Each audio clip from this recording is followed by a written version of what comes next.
In the heart of Rome stands a symbol of immense power. But its story begins with a humble fisherman from Galilee.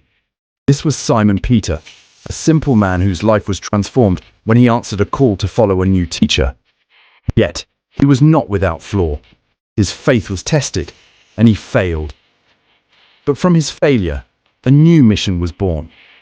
Restored by Christ, Peter was tasked with a singular mission: to build the church upon the foundation of his faith. How did this lead to the birth of the papacy? This is the controversial history of St. Peter.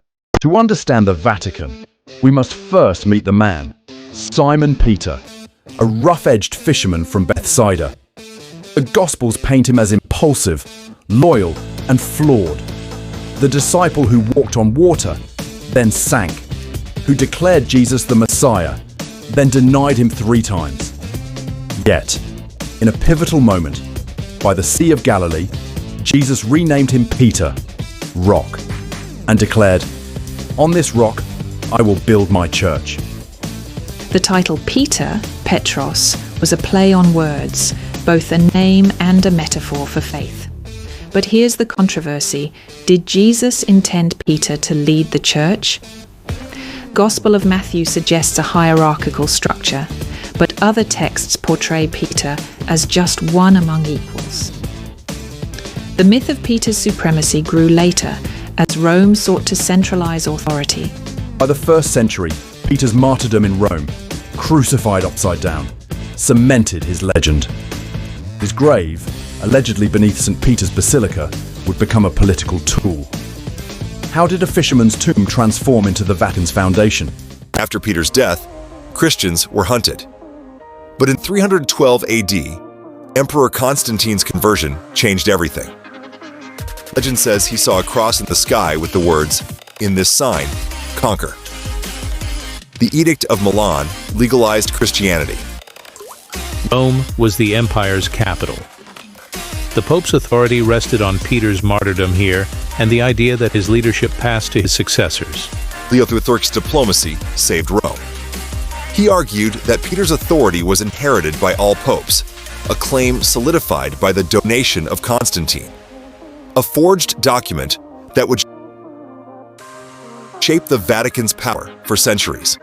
This 8th century document gave the Pope control over vast lands, but it was all a lie, a masterstroke of medieval propaganda. This forgery created a theocratic kingdom where popes wielded immense power, leading to both great leadership and profound corruption. By the Renaissance, popes like Alexander VI indulged in immense wealth and scandal, while ordinary people suffered. This corruption was the final straw. In 1517, Martin Luther's 95 Theses ignited the Protestant Reformation, shattering the Church's unity. A single forged document had set in motion a chain of events that reshaped the religious and political landscape of Europe forever. The 19th century brought new challenges. The loss of the Papal States confined the Pope to Vatican City, but it also solidified his power. Pius IX rejected modern ideas like democracy. Later, Pius XII's silence during the Holocaust would spark one of the Church's greatest debates. Yet, John Paul II revitalized the papacy, traveling globally and apologizing for the Church's historical sins.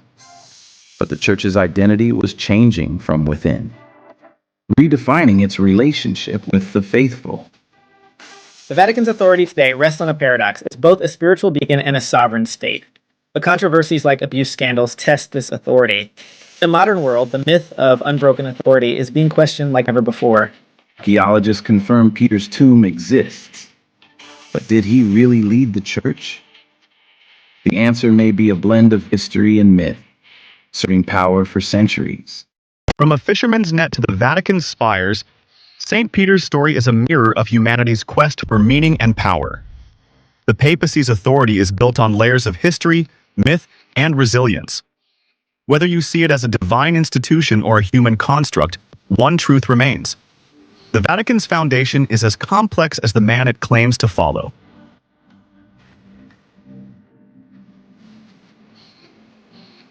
Next time you gaze at St. Peter's Dome, remember, beneath the golden marble lies a story of faith, fraud, and the eternal human need to believe.